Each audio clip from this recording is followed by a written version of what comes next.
تو یہ جو اللہ رب العزت کی ابنیت کا عقیدہ ہے کہ اللہ رب العزت کا بیٹا ہے، چاہے عزیر علیہ السلام کو کہا جائے، چاہے عیسیٰ علیہ السلام کو کہا جائے، یا چاہے مشرکین مکہ کا فرشتوں کے بارے میں یہ عقیدہ رکھنا کہ فرشتے اللہ کی بیٹیاں ہیں، نعوذ باللہ ثم نعوذ باللہ، یہ بہت گندا عقیدہ ہے۔ اور اس عقیدے پر ان کو مبارکباد دینا، اس کفریہ عقیدے پر ان کو مبارکباد دینا، مبارک کا کیا مطلب ہوتا ہے؟ ہم عموماً مبارک خیر مبارک، مبارک خیر مبارک کہتے رہتے ہیں، لیکن شاید غور نہیں کرتے کہ مبارک کا مطلب کیا ہے۔ یہ ایک اسلامی لفظ ہے، ایک اسلامی اصطلاح ہے۔ مبارک کا مطلب ہوتا ہے کہ اللہ اس معاملے میں خیر و برکت فرمائے، اللہ اس کو اور بڑھا دے۔ بچہ ہوا نا مبارک، بچہ مبارک ہو کہ اللہ رب العزت اس بچے میں خیر و برکت پیدا فرمائے اور اللہ آپ کی اولاد میں اور بڑھاوا دے۔ کسی کی دکان ہے تو کہتے مبارک ہو، اللہ اور دکانیں دے آپ کو۔ تو کسی عقیدے پہ یا کسی ایونٹ پہ یا کسی خوشی پہ کسی کو مبارکباد دینے کا مطلب ہے کہ آپ اس پہ ایک تو ان کے ہمنوا ہیں، آپ ان کو اچھا سمجھ رہے ہیں، اور دوسرا بڑھوتری کی دعا بھی کر رہے ہیں، اللہ سے کہہ رہے ہیں کہ اللہ ان کو اور دے اس طرح کا معاملہ۔ اور ظاہر ہے کہ کسی کے لیے آپ مبارک کی دعا مانگتے ہیں تو اپنے لیے بھی تو چاہتے ہیں۔ اگر کوئی بری چیز ہو تو آپ کسی کے لیے کیسے کہیں گے اللہ تجھے اور دے؟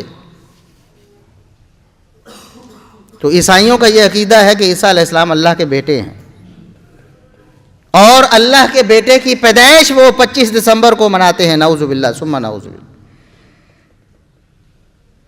اس پر جو مسلمان مبارکباد دیتے ہیں، ان کو تہنیتی پیغامات دیتے ہیں، خصوصاً ہمارے جو سیاستدان ہیں ان کی سیاسی مجبوریاں ہوتی ہیں۔ یہ ہمارے بہت سے لوگ ہمیں یہ کہتے ہیں، بہت سے لوگوں نے ابھی ان دنوں میں سوال کیے ہیں، ہم جی ایک کمپنی میں کام کرتے ہیں، ایک اسکول میں ہم ہوتے ہیں، ایک ادارے میں ہم ہوتے ہیں، اس ادارے میں ہمارے ساتھ عیسائی برادری کے لوگ بھی ہوتے ہیں، وہ ہماری خوشیوں میں شریک ہوتے ہیں۔ آج ایک بھائی کہہ رہے تھے کہ ہم صبح کو تلاوت اور دعا کا اہتمام کرتے ہیں، تو ہمارے ساتھ ایک عیسائی لڑکا ہے، وہ بھی ہمارے ساتھ شریک ہوتا ہے۔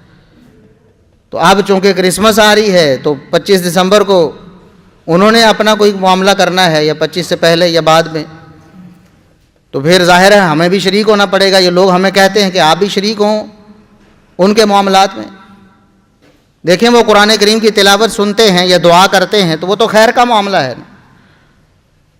ان کو شریک کریں، ضرور کریں، اسلام کی دعوت دیں، اسلام کا لٹریچر انہیں پڑھائیں، توحید کی دعوت دیں، یہ تو عین مطلوب ہے شریعت کو۔ لیکن دوسری طرف ان کا جو عقیدہ ہے اور نظریہ ہے، یہ کرسمس کے حوالے سے یا عیسیٰ علیہ السلام کے حوالے سے یا ان کی پیدائش کے حوالے سے وہ بہت بڑا کفریہ عقیدہ ہے۔ آپ کسی بھی طور اس عقیدے میں ان کے ساتھ شریک نہیں ہو سکتے۔ سارا سال آپ ان کی خوشی میں بھی شریک ہوں، ان کی غمی میں بھی شریک ہوں، ان کی پرسنل لائف میں ان کی ہیلپ کریں، ان کی شادی میں بھی آپ شریک ہو سکتے ہیں جب تک کوئی گناہ کا کام نہ ہو، ان کو اپنی شادی میں انوائٹ بھی کر سکتے ہیں، دعوت کا سلسلہ بھی ہو سکتا ہے، ان سے کھا بھی سکتے ہیں، ان کو کھلا بھی سکتے ہیں، لیکن ان کے مذہبی تہواروں میں آپ ان کے ساتھ شریک نہیں ہو سکتے۔ آپ ان سے معذرت کریں کہ دیکھیں ہم مسلمان ہیں، ہمارے عقیدے کا یہ لازمی تقاضا ہے کہ ہم آپ کے ساتھ شریک نہ ہوں۔ آپ کا تو یہ عقیدہ ہے عیسیٰ علیہ السلام کے بارے میں، ہم آپ کے اس عقیدے سے متفق نہیں ہیں، ہم تو آپ کو بھی دعوت دیتے ہیں کہ آپ اس کفری عقیدے کو چھوڑیں، اسلام کا مطالعہ کریں، قرآن کا مطالعہ کریں، اسلامک لٹریچر ان کو پڑھنے کے لیے دیں۔ باقی سارا سال آپ کو کوئی منع نہیں کرے گا، آپ ان کو اپنے گھر بلائیں، اپنی بیٹھک میں، اپنے برتنوں میں ان کے ساتھ کھائیں بھی، ان کو کھلائیں بھی، ان کے برتنوں میں کھائیں بھی، جب تک کوئی حرام کی آمیزش نہ ہو۔ بالکل ایسی کوئی پابندی نہیں، جس طرح ہمارے ہاں عیسائیوں کو اچھوٹ سمجھا جاتا ہے کہ شاید وہ جس برتن کو ہاتھ لگا دیں وہ برتن پلید ہو جاتا ہے۔ ایسا کوئی عقیدہ اور نظریہ اور ایسی کوئی فکر اسلام نے ہمیں نہیں دی۔ رسول اللہ صلی اللہ علیہ وسلم یہودیوں کے ساتھ لین دین بھی کرتے تھے، اور یہودیوں کے ان کی دعوت بھی قبول کرتے تھے، ان کے برتنوں میں کھاتے تھے۔ کبھی آپ صلی اللہ علیہ وسلم نے یہ نہیں کہا کہ میرے لیے الگ برتن یا میں اپنے برتن لے کے آؤں گا تمہارے پاس دعوت کھانے کے لیے۔